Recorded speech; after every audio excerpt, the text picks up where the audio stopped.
नमस्कार दोस्तों, आप सभी का स्वागत है। देखिए अपन आगे आज जो है कक्षा 10 का अपना जो दूसरा पाठ रहेगा, राम लक्ष्मण और परशुराम संवाद, तुलसीदास द्वारा ये रचित पाठ है।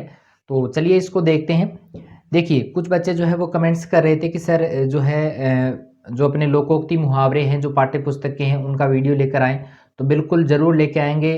लोकोक्ति मुहावरों का भी लेके आएंगे, निबंध का भी लेके आएंगे, पत्र का भी लेके आएंगे। सबका वीडियो जो है वो आपको यहाँ पर मिल जाएगा। लेकिन जो है इसके लिए थोड़ा-सा इंतज़ार करना पड़ेगा, क्योंकि यहाँ पर जो है आपको मैं बता दूँ कि लोकोक्ति मुहावरों का जो है वो इसी सप्ताह जो है वो ले आएँगे।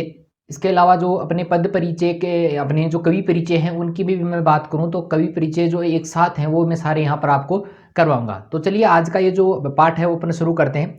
देखिए यहाँ पर ये राजा जनक का दरबार है और यहाँ पर ये जो इधर जो है वो विश्वामित्र जी बैठे हुए हैं। यहाँ पर ये परशुराम जी जो है वो क्रोधित होकर आए हैं। यहाँ पर ये लक्ष्मण खड़े हैं और यहाँ पर जो है राम यहाँ पर खड़े हैं। इसके अलावा जो बात करें तो यहाँ पर के जो राजा हैं वो राजा जनक हैं और सीता स्वयंवर में जो है यहाँ पर शिव धनुष को जो है भंग कर दिया गया है, तोड़ दिया गया है श्री राम के द्वारा।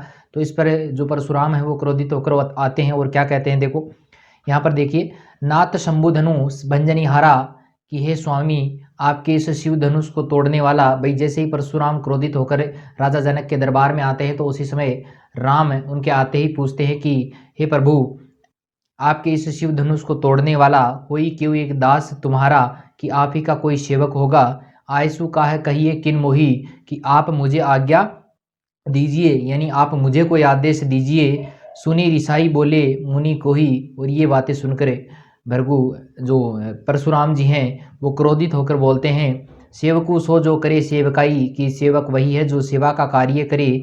अरी करनी करी करिए लड़ाई क्योंकि शत्रुता करके तो लड़ाइयाँ लड़ी जाती हैं। सुनो राम जेहि शिव धनु तोड़ा कि सुनो राम जिसने भी इस शिव धनुष को तोड़ा है। सहस्र बाहु समसो रिपु मोरा वह सहस्र बाहु के समान मेरा शत्रु है। सो बिलगाई बिलगाऊ बिहाई समाजा, इसलिए मैं सबसे कहता हूँ कि ऐसा जो अपराधी जिसने शिव धनुष को तोड़ा है वह इस राज्यसभा को छोड़कर अलग हो जाए। न ते मारे जे ही सब राजा, अन्यथा यहाँ के सारे राजा मारे जाएंगे। सुनी मुनि वचन लखन मुस्काने, लक्ष्मण जो है परशुराम के वचनों को सुनकर मुस्कुराने लगते हैं। बोले परशुधर ही अवमाने, और परशुराम को अपमानित करते हुए कहते हैं कि बहु धनु ही तोरी लरिकाई कि हमने बचपन में तो बहुत सारे धनुष तोड़े थे। कबहू न असी रिस किन्हीं गोसाई, तब तो किसी स्वामी ने इतना क्रोध नहीं किया था। यही धनु पर ममता के ही हेतु, इसी धनुष पर आपकी इतनी ममता कैसी है, इसका क्या कारण है। सुनी रिसाई कह भृगु कुल केतु।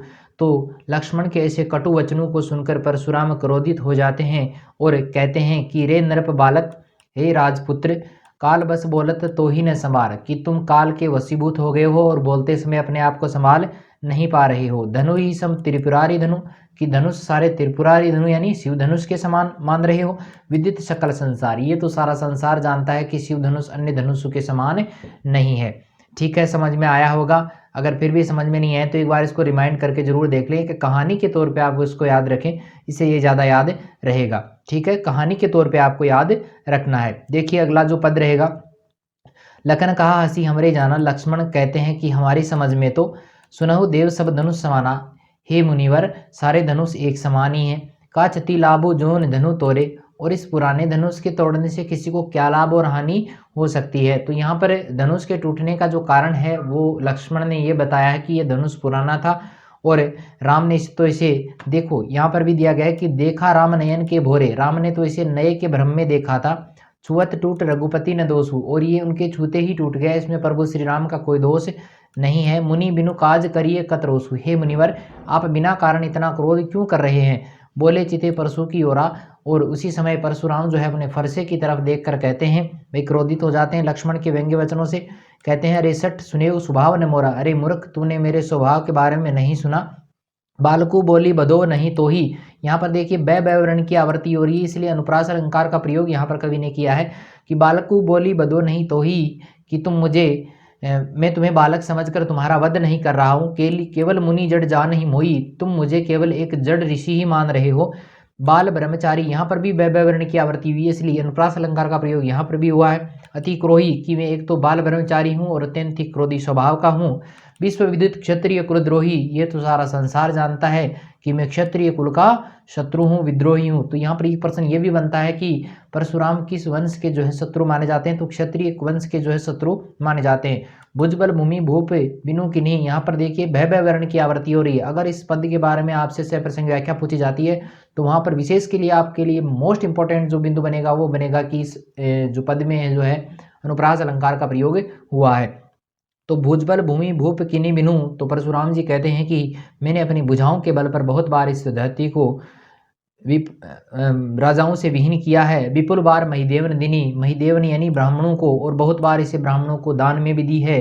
सहस्रबाहु छेदनिहारा, सहस्रबाहु भुज छेदनिहारा, कि मेरा ये जो परशु बिलोकु महीप कुमार, हे राजकुमार मेरे इस फरसे की देर तरफ देखो जिसने सहस्रबाहु की भुजाओं को काटा है।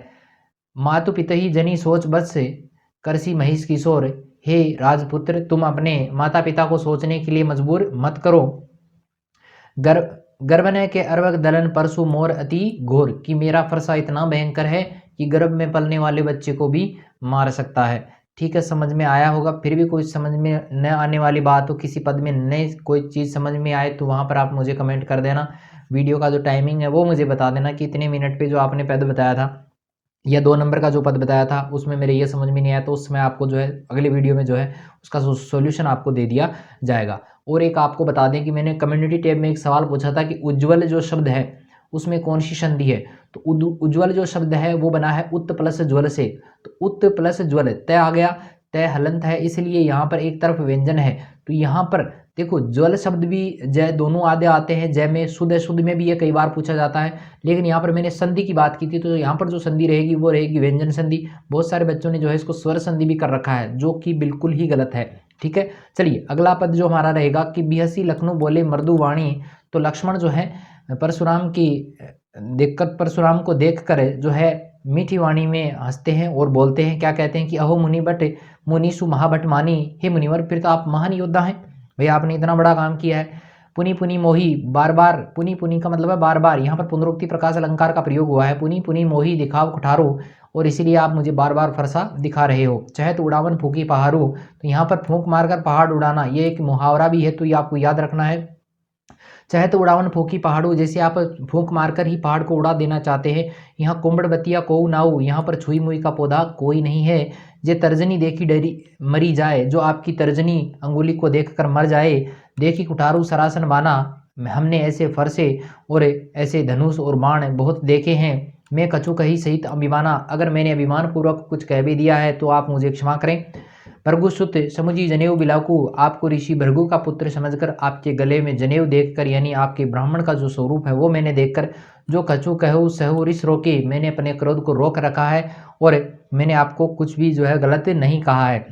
सुरमही सुरमही हरिजन अरुगाई, क्योंकि हमारे वंश में देखो क्या होता है, देवताओं पर, ब्राह्मणों पर, भक्तजनों पर और गायों पर, हमारे कुल इन पर न सुराई, हमारे वंश में इन पर वीरता का प्रदर्शन नहीं किया जाता।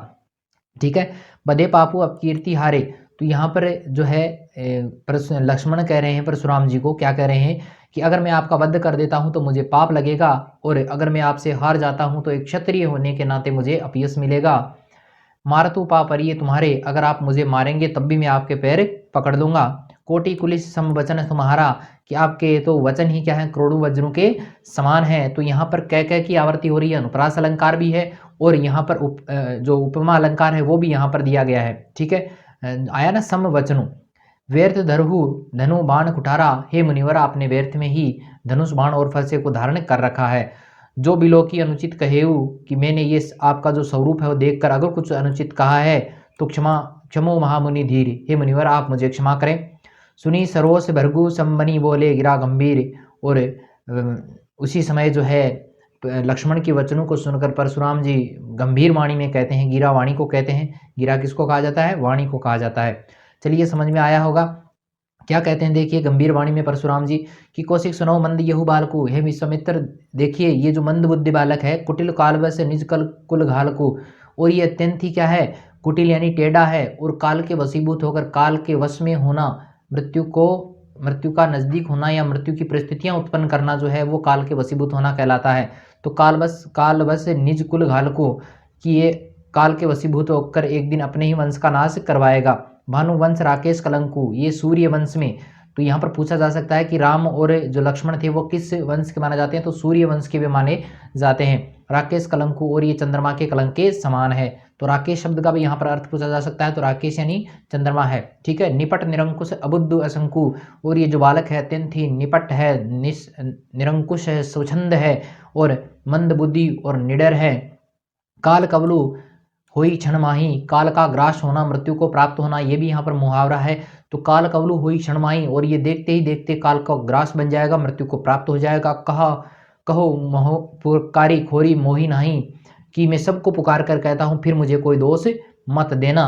तुम हट कहू जो चहु बारा, हे मुनिवर अगर आप इसे बचाना चाहते हैं, कई प्रतापु बल रोसु हमारा, तो आप हमारे बल क्रोध और जो प्रताप है उसके बारे में बताकर हमें रोक लें। लगन कहो मुनि सुजस तुम्हारा, उसी समय लक्ष्मण बीच में ही बोल उठते हैं। क्या बोलते हैं कि हे मुनिवर आपके सुयस को कौन नहीं जानता, तुम ही अछत को बर नहीं पा रहा। आपने अपनी वीरता का बहुत बार वर्णन किया है।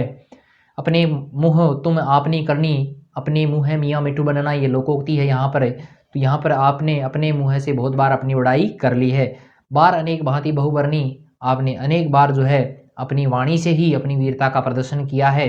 नहीं संतोष होता है पुनीत चुको, अगर फिर भी संतोष नहीं एक बार और कह दो। जनी रिस रोकी दुस्सहो दुख सहु, आप अपने क्रोध को रोककर असहनीय दुख को सहन मत कीजिए, जो मन में आ रहा है बोल डालिए, कोई दिक्कत नहीं है।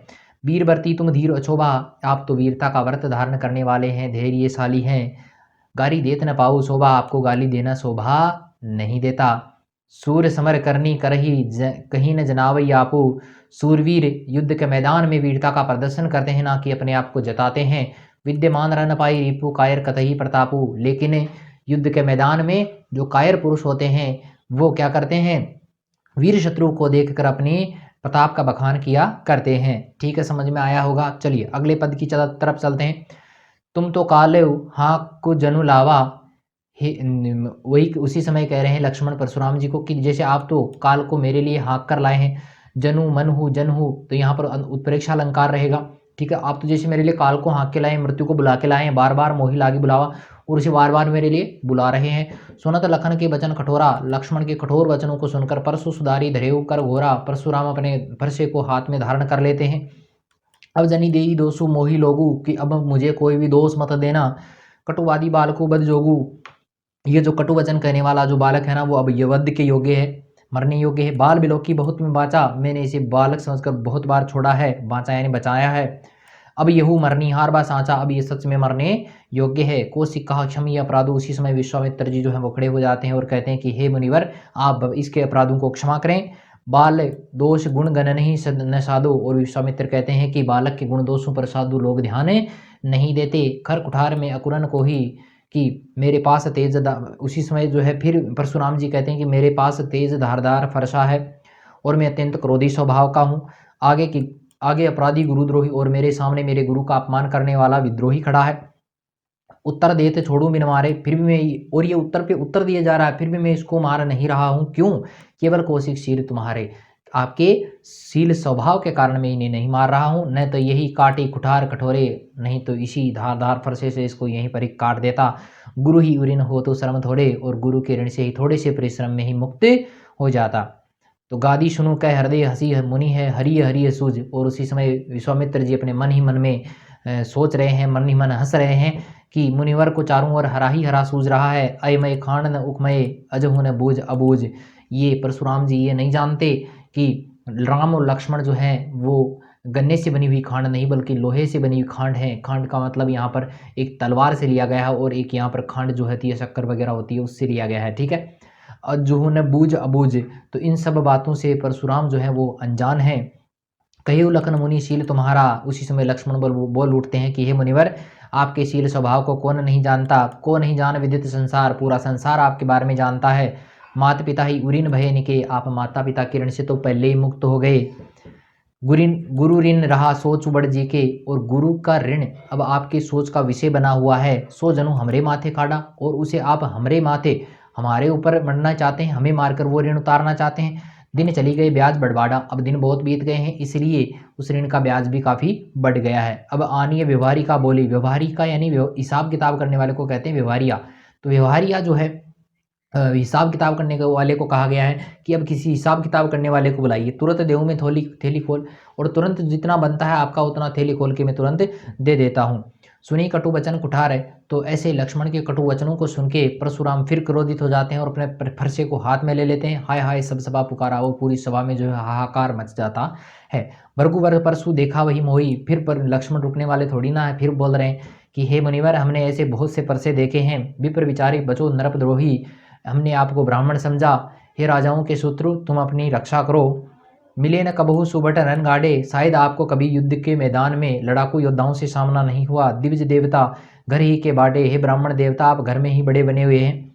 अनुचित कहे सब लोग पुकारे। सारे लोग कहने लगे कि अब लक्ष्मण अनुचित कह रहे हैं। रघुपति से नहीं लखनऊ निवारे। उसी समय पर जो राम है वो आंखों के इशारे से ही परशुराम को रोक देते हैं।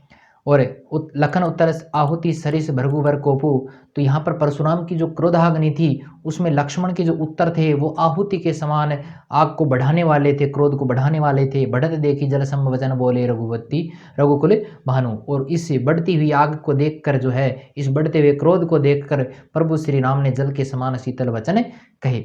ठीक है, मेरे ख्याल से सारी चीज़ें आपके समझ में आई होंगी।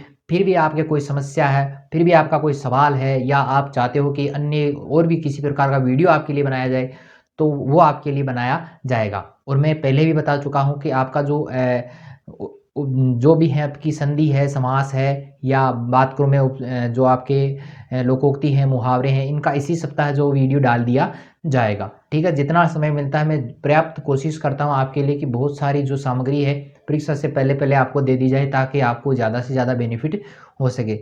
चलिए, आज का मेरा ये वीडियो आपको कैसा लगा, लाइक ज़रूर करें, ज़्यादा से ज़्यादा शेयर करें, और अगर आप मेरे यूट्यूब चैनल पर नए हैं तो इसे सब्सक्राइब करना ना भूलें, और पास में जो बेल आइकन है उसको भी ज़रूर दबाएं, ताकि जब भी मैं नया वीडियो अपलोड करूं उसका नोटिफिकेशन आपको सबसे पहले प्राप्त हो सके। और अगर आप इसके अलावा जो है टेलीग्राम में मुझे फॉलो करना चाहते हैं तो मैंने टेलीग्राम का जो लिंक है वो यहाँ पे चैनल में नीचे दे रखा है, और इंस्टाग्राम पे है, फेसबुक पे है, या अन्य किसी जगह पे आप मुझे जो फॉलो करना चाहते हैं तो मेरा जो चैनल का जो मुख्य पेज है उस पर आप जो है वो जाकर वहाँ से मुझे फॉलो कर सकते हैं। अबाउट जो ऑप्शन आता है उसमें जाके आप मुझे फॉलो कर सकते हैं, वहाँ पे सारे ऑप्शन आपको मिल जाएंगे। तो चलिए, आज के लिए इतना ही, मिलते हैं फिर एक नए वीडियो के साथ में, तब तक के लिए धन्यवाद।